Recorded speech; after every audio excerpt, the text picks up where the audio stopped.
Urbano nasceu no dia 27 de setembro de 1940.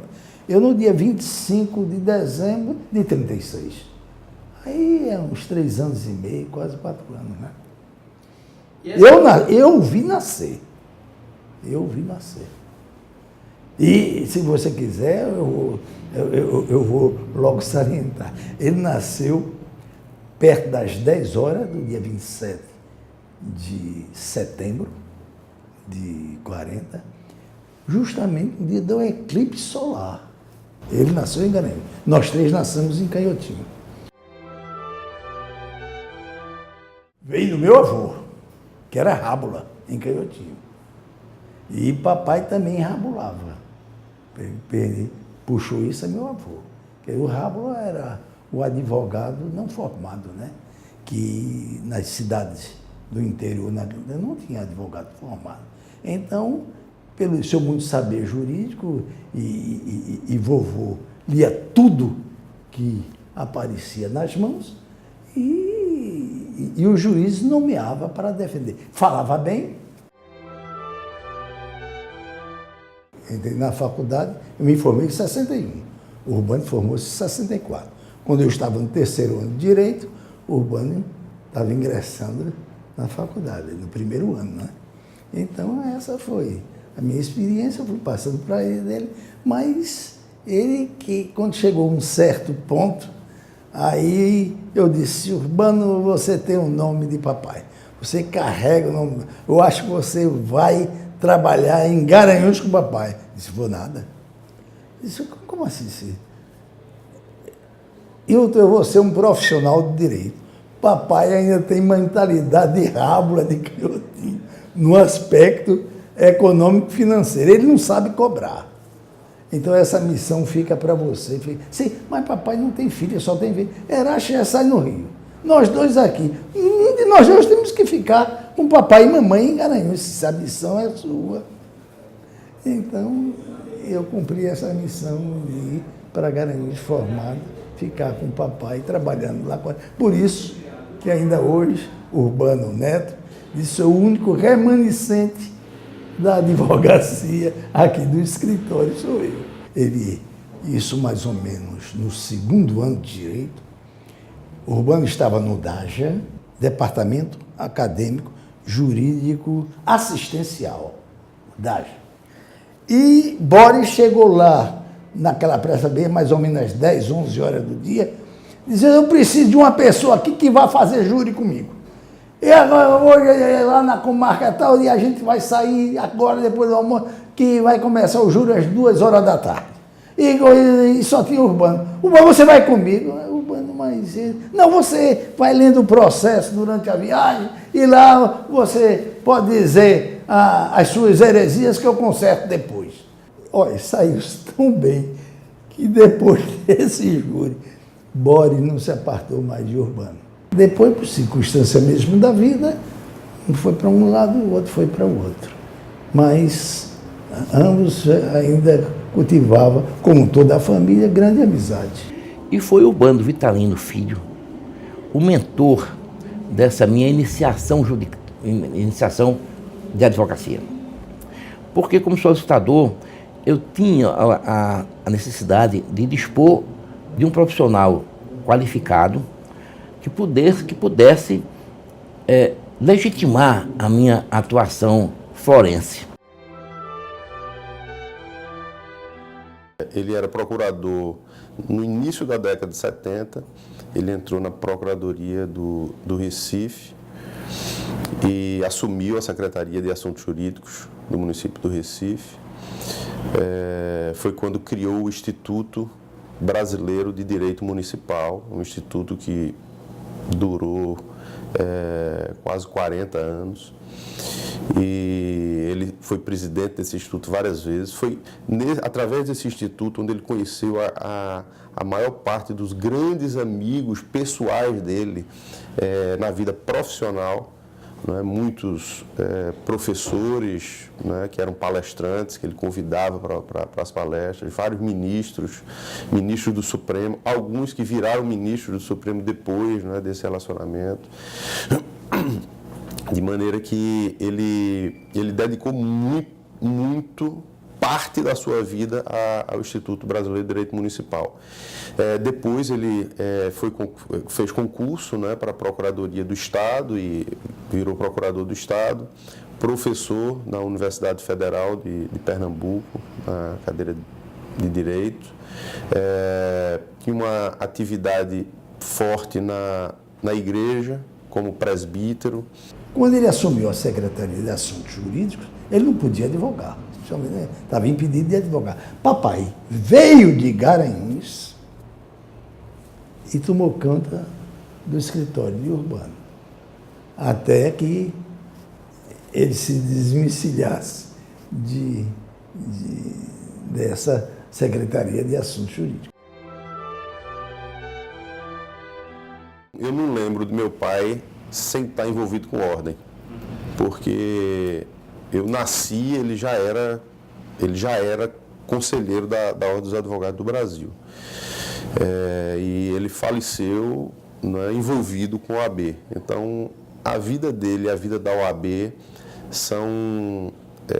andam de forma paralela, conjunta.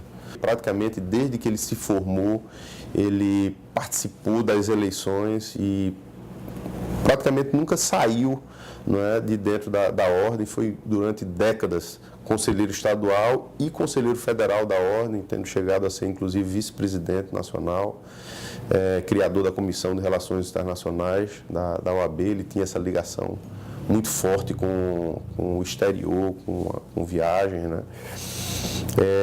De maneira que papai não negava um convite para participar de alguma atividade, né? E eu muitas vezes me questionava como é que ele achava tempo, porque ele não entrava em nada para não fazer bem feito. Na condição de conselheiro federal, que foi quando eu convivi mais com ele, ele presidiu e foi o primeiro presidente da Comissão de Relações Internacionais da Ordem. Então, ele representou a Ordem fora do Brasil e no Brasil em muitas situações. Foi condecorado, inclusive, com comendas emitidas e expedidas e certificadas por várias entidades internacionais de advogados. Eu destaco aí a UIBA, União Ibero-Americana de Advogados, o Bureau d'Europe, que é uma entidade também de advocacia da Europa, e a American Bar Association, que era uma entidade internacional também mais fincada nos Estados Unidos da América. Ele é comendador pelo menos por essas 3 entidades. O período da doença de papai foi muito rápido e muito intenso, como tudo na vida dele. Um determinado dia, logo após um final de semana prolongado, eu acho, feriado de São João, onde ele passou reunido com a família em Gravatar, que era uma casa que ele tinha e que a família continua tendo, e ele passou ali reunido com a família, com todos os netos, os filhos, os genros, os irmãos, e foi meio que a despedida dele, efetivamente. Aquele era o local que ele mais amava. Estávamos lá em Gravatar, depois de estar tomando um banho de sauna, eu e ele, sozinho. Ele entrou, olhou para mim e disse: Hilton, meu irmão, nós somos felizes, porque nossas famílias estão todas bem encaminhadas, esposa, filhos. Se Deus quiser me levar, pode fazê-lo agora mesmo, porque eu sei em quem tenho crido. E estou bem certo que Ele é poderoso para guardar meu tesouro até o dia final. Eu olhei para ele e disse: que é isso, rapaz? Você parece estar rezando o De Profundis? Ele disse: não, isso é brincadeira, é só para situar a nossa posição. Isso foi um sábado à tarde. Domingo viemos para Recife, tínhamos igreja, né? Na segunda-feira eu saí lá da Procuradoria, e como via visitá-lo aqui, né? Aí, quando eu cheguei, foi quando Rutinha, a esposa, me abraçou atrás e disse, Hilton, tem uma notícia para lhe dar. Urbano está profundamente doente e vai amanhã para São Paulo. Eu olhei que eu não sabia. Aquilo foi um choque para mim. Ele está com leucemia. Tomei conhecimento disso logo no início, em razão da amizade minha com o Urbano Neto, do vínculo de família que nós temos, e eu tomei conhecimento desde o primeiro instante. A grandeza do Dr. Urbano foi tão grande que desde que ele tomou conhecimento da doença, ele compartilhou aquilo com a família e submeteu a possibilidade de tratamento dele em São Paulo ou em Recife à própria família. E a família então resolveu, esposa e filhos, que ele se submetesse a todo o tratamento em São Paulo. E assim ele foi, mas sempre muito altivo, sempre de bom humor, sempre de cabeça erguida, e sempre muito seguro de si e seguro na fé que ele sempre professou. Ele desejava trazer o evento do IBDM a Recife, pelos inúmeros vínculos que ele tinha com o IBDM, por ter sido um dos fundadores do IBDM e o primeiro presidente, e porque ele estava na presidência então, quando adoeceu no Instituto, ele resolveu trazer o evento que o Instituto faz de tempos em tempos, um congresso nacional do Instituto, para Pernambuco. E foi exatamente quando ele estava tudo encaminhado, nas vésperas praticamente do congresso, foi quando ele adoeceu, foi diagnosticado com a doença e teve de ir às pressas a São Paulo. Então, naquele instante ali de internamento e de tudo, ele resolveu parar o que estava fazendo para ainda, como um último gesto dele para com o Instituto, doar um pouquinho do tempo dele numa mensagem. Foi uma mensagem muito bonita, muito emocionante e que foi transmitida lá na abertura do evento aqui em Recife, por sinal foi um sucesso, como uma mensagem do Dr. Urbano para os convencionais que lá estavam. E foi um vídeo que foi certamente o último pronunciamento público de Dr. Urbano Vitalino. Tomei emprestado do poeta Fernando Pessoa uma frase lapidar que ele dizia: Deus quer, o homem sonha e a obra nasce. 30 anos depois, estamos participando do 30º Encontro Nacional de Procuradores Municipais, patrocinado pelo Instituto Brasileiro de Direito Municipal, nesta encantadora cidade do Recife, a quem o poeta chamou de Filha do Mar e Noiva do Capibaribe. E exatamente 30 dias depois, isso foi no dia 30 de junho de 2004, no dia 30 de julho ele faleceu. Os relatos de todas as pessoas que estiveram com ele no hospital nos primeiros dias, porque ele passou os primeiros 5 dias fazendo como se fosse uma quimioterapia, todos diziam a mesma coisa, que o discurso dele era exatamente o mesmo, que estava absolutamente feliz, pronto para partir, não é? Se Deus o quisesse levar, não iria orar pedindo a Deus a sua cura, não é? De jeito nenhum. E foi exatamente isso que aconteceu. Ele pegou uma infecção generalizada, foi para a UTI no 5º dia, lutou esses 25 dias e findou não resistindo. Não é? O Instituto Urbano Vitalino ele foi idealizado pela família de Dr. Urbano logo depois de seu falecimento. Urbano Neto, que está à frente do escritório desde então, resolveu tomar a frente dessa iniciativa e criar um instituto que pudesse preservar a memória do Dr. Urbano. Havia, como há, um acervo enorme de escritos e de pensamentos e de participações do Dr. Urbano em congresso e tudo mais. E essa memória, ela é preservada para as gerações póstumas através do Instituto. O Instituto teve como ex-presidentes, por exemplo, o ministro Eros Grau, que foi ministro do Supremo, professor da USP, o próprio ministro também, Carlos Aires Brito, que era colega do Dr. Urbano do IBDM e foi também colega do Dr. Urbano em algumas causas, em algumas parcerias profissionais, e eram muito amigos, inclusive amigos pessoais.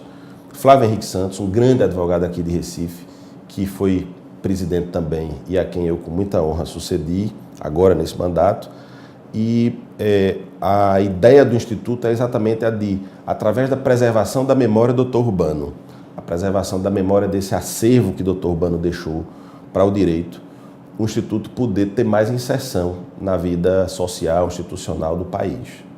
Então, o Instituto, ele deseja contribuir sempre, tanto no aspecto social, como no aspecto acadêmico, doutrinário, para o direito, e também em outras áreas a que, eventualmente, ele se propuser a contribuir, a trabalhar. O Instituto, hoje, por exemplo, ele patrocina jovens atletas com bolsas para que esses jovens possam ter melhores condições e ajudar um pouco mais nessas despesas de jovens atletas que querem se profissionalizar.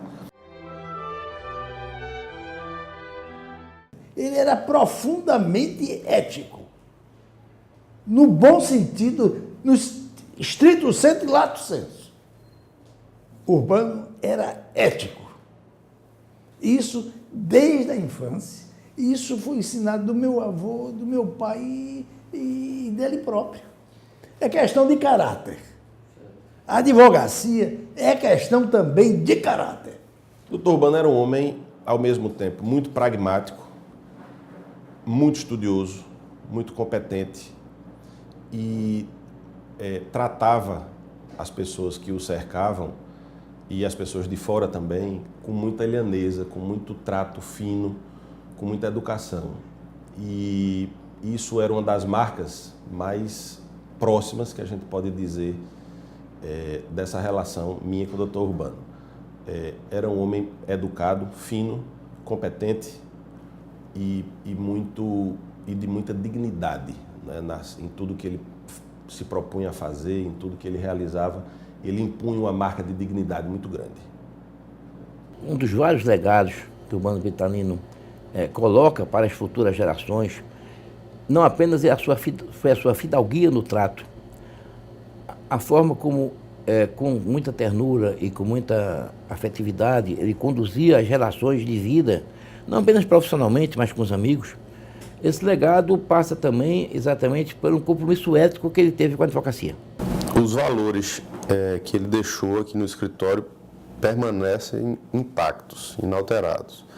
Principalmente o valor da ética e da qualidade. Não é? Aqui no nosso escritório isso é assente, todos os nossos colaboradores têm isso de forma muito clara, estabelecida.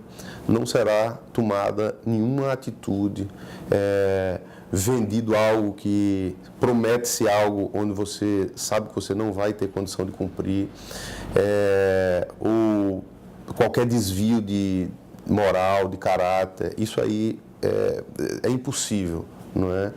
As pessoas aqui dentro do escritório sabem que essa postura é uma postura que vem até por filosofia religiosa, por crença, não é? De que esse não é o caminho. Nós tínhamos,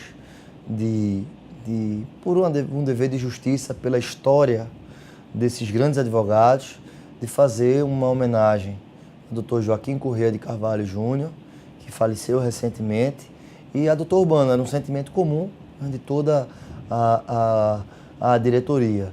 E aí isso foi colocado em discussão e a diretoria, por consenso, à unanimidade, numa decisão que depois foi referendada pelo Conselho Pleno, também à unanimidade dos presentes, se deliberou pela colocação, né, pela homenagem a Dr. Urbano, que nomearia o nosso plenário, que para um homem de ordem, como foi Dr. Urbano, é uma honra suprema, porque é o espaço de trabalho, o espaço onde as decisões mais caras à advocacia e à sociedade são tomadas no âmbito da OAB.